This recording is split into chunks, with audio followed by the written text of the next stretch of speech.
Bem-vindos a mais um podcast Pode Analisar, o programa com mais conhecimento científico da Faculdade de AMB Morumbi. Hoje eu tô aqui com o Leonardo Tavano. Fala pessoal, tudo bem? Doutor Leonardo Tavano, né? Tá caracterizado hoje. E o Doutor Vinícius. Oi gente, tudo bem? E quem vos fala é Douglas Henrique, eu vou ser o host de vocês hoje no assunto que a gente vai falar, que é um pouco polêmico, um pouco pandêmico também, que é o coronavírus, tá? Ou Covid-19, para quem preferir. O Covid-19 ele surgiu no final de 2019, na cidade de Wuhan, na China, e começou a se espalhar pelo mundo inteiro, né? O vírus SARS-CoV-2, né? A diferença entre o coronavírus e o SARS-CoV-2 é que o corona é a doença e o vírus é o SARS-CoV-2. Começou a se proliferar pela galera no final de 2019 e causou toda a pandemia que a gente vem recentemente vendo, né? E aí eu tenho uma pergunta muito importante de como é a transmissão desses vírus, né? Como que é a transmissão do vírus de fato? Então, vou falar um pouquinho como é a transmissão do vírus. A gente tem basicamente duas formas de transmissão, que é por gotículas respiratórias e por contato direto em superfície. Uhum. A disseminação de pessoa a pessoa ocorre principalmente por gotículas respiratórias, ou seja, o vírus ele é liberado nas secreções respiratórias, quando uma pessoa que ela tem infecção, ela tosse, espirra ou fala, e isso pode infectar outras pessoas se o vírus entrar em contato direto com as secreções mucosas. Certo. As membranas mucosas. Uhum. E outra maneira de infecção é o por contato, né, na superfície. Então, se a pessoa tem um contato direto com alguma superfície, ela coloca a mão na boca, no nariz, e aí ela acaba pegando, Entendi. acaba podendo se infectar. Acaba sendo uma forma menos direta, Uhum. mas também é uma maneira de contágio. Certo. E quais são os sintomas assim mais... Então, os sintomas, os mais comuns são febre, o cansaço, a tosse, a perda de paladar ou olfato. Uhum. Temos os menos comuns, né, que são dor de barriga, tem a diarreia, e entre outros sintomas, né. As pessoas sintomáticas, elas são as que mais podem contagiar, né, Certo. poder transmitir o vírus. Certo. E as assintomáticas são as que menos têm a chance de contágio. Entendi. Qual que é a diferença assim entre sintomático e assintomático? Sintomáticos são as pessoas que acabam tendo sintomas, né, do vírus, como eu falei.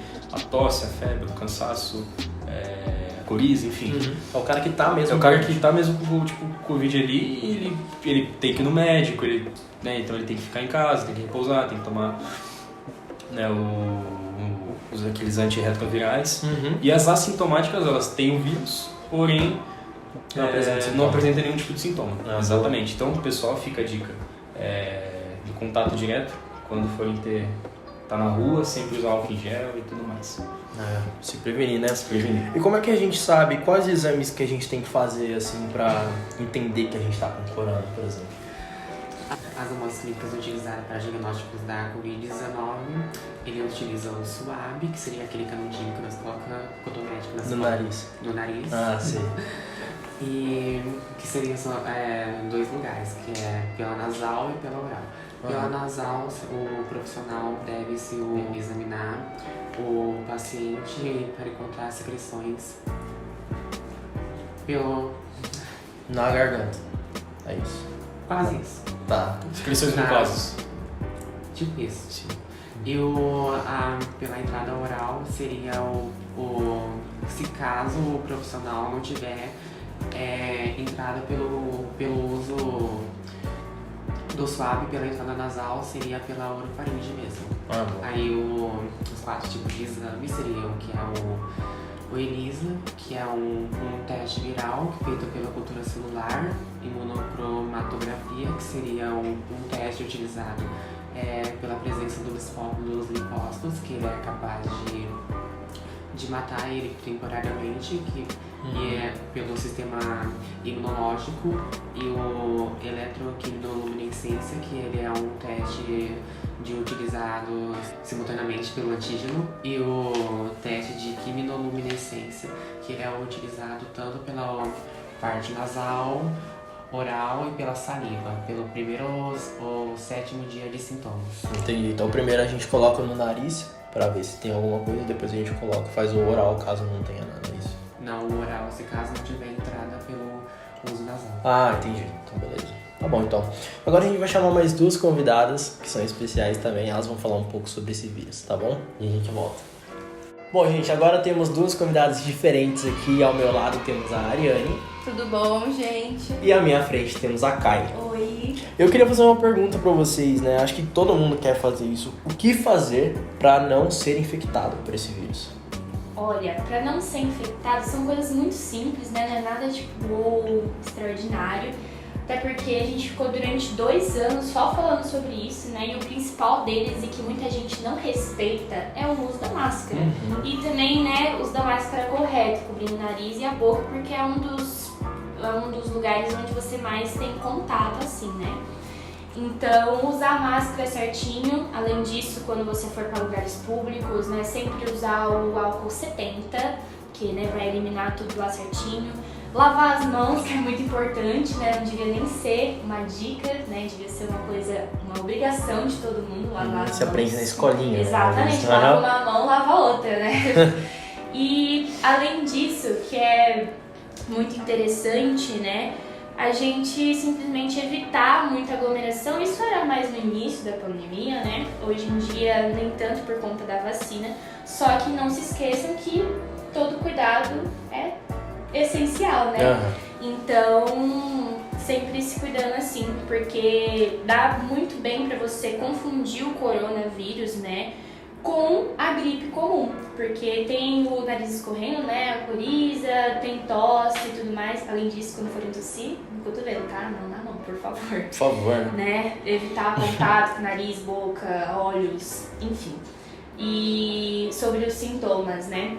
Porque o corona, o complicado dele é que ele vai lá no trato pulmonar. Então ele vai nas células do trato pulmonar, que causa a falta de ar e que infelizmente várias pessoas vieram a óbito por causa disso, né? Então, essa é a diferença dos dois. Quando você vê que você tá com sintomas de gripe, espera uma semana para ver se os sintomas vão continuar ou não. Se houve uma melhora e voltou depois, febre, se você tem falta de ar, é bom procurar um médico. É bom fazer o exame, né? Exatamente. Exatamente. E a gente tem vacina pra isso hoje? Já foram feitas? Sim, temos vacina. A vacina, o primeiro país a se imunizar foi o Reino Unido, já no início de 2020, no final de 2020, perdão. Em dezembro eles já estavam imunizando, né, a população. E aqui no Brasil a vacinação chegou em janeiro de 2021. A primeira pessoa vacinada no país foi dia 18 de janeiro de 2021 e nós temos disponíveis 4 tipos de vacina para a população no Brasil, né? Então a da Pfizer, a Coronavac, a da Johnson e a AstraZeneca também. A da Johnson é a Janssen, né? É a Janssen da Johnson. E é muito importante a vacinação porque nesse período entre o boom da pandemia com o início das vacinações, foi o período de maior número de mortes, né? O Brasil chegou a um número estrondoso de aproximadamente, assim, 680 mil mortes. Então, é muita coisa e a vacinação é o que salva a população de uma nova pandemia de coronavírus, né? É importante que a população inteira se vacine. Hoje no Brasil nós temos aproximadamente 88% da população vacinada com todas as doses. E é muito importante a vacinação de rebanho, né? Então não é só um ou outro. Muito bons os dados, inclusive, que nós temos. Excelente. Gente, esse foi mais um episódio do Pode Analisar, um podcast com mais dados científicos aqui da AMB Morumbi. Foi um prazer estar aqui com vocês hoje. Deixe seu like, se inscreve no canal. E é isso, até a próxima.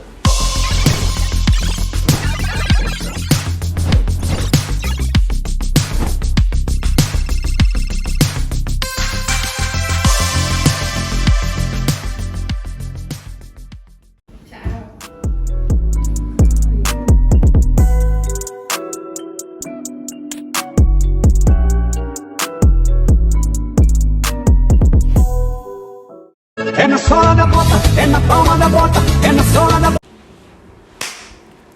Bora. Começa de novo, bora. Calma aí, bora. Tem vacina pra isso hoje? Já foram feitas? Sim, já foram feitas.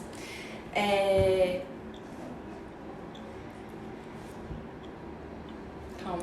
Look at this dude.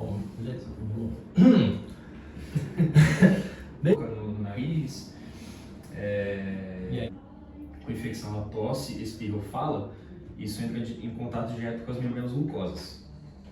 Outra maneira de infecção é o contato, né? O contato direto com superfície, ou seja, a pessoa toca uma... Transmitido, como que se pega isso? Já é.